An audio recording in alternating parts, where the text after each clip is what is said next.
અમેરિકાના રાષ્ટ્રપતિ ડોનાલ્ડ ટ્રમ્પે એક મોટી જાહેરાત કરીને વૈશ્વિક મનોરંજન ઉદ્યોગમાં હલચલ મચાવી દીધી છે. તેઓ યુએસની બહાર બનતી તમામ ફિલ્મો પર 100% ટેરિફ લગાવશે. ડોનાલ્ડ ટ્રમ્પે ટ્રુથ સોશિયલ પર એક પોસ્ટ દ્વારા મોટી જાહેરાત કરી છે કે તેઓ યુએસની બહાર બનતી તમામ ફિલ્મો પર 100% ટેરિફ લગાવશે. ટ્રમ્પે આકરા શબ્દોમાં કહ્યું કે અન્ય દેશોએ આપણા મૂવી મેકિંગ બિઝનેસને એ જ રીતે ચોરી લીધો છે, જે રીતે કોઈ બાળકના મોંમાંથી કેન્ડી છીનવી લેવામાં આવે છે. તેમણે કેલિફોર્નિયાના ગવર્નર પર પણ નિશાન સાધ્યું અને કહ્યું કે આનાથી કેલિફોર્નિયાને ખાસ કરીને મોટો ફટકો પડ્યો છે.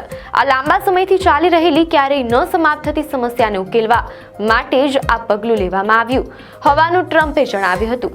ટ્રમ્પે આ પોસ્ટના અંતે મેક અમેરિકા ગ્રેટ અગેન ના નારા સાથે દેશને આ બાબત પર ધ્યાન આપવા બદલ આભાર માન્યો હતો. આ નિર્ણય જો અમલમાં મુકાય તો વૈશ્વિક ફિલ્મ ઉદ્યોગ અને ભારતીય ફિલ્મોની યુએસની આવક પર ગંભીર અસર પડી શકે છે. આવી જ ન્યૂઝ અપડેટ માટે ધ લોકસત્તા પેજને ફોલો કરો.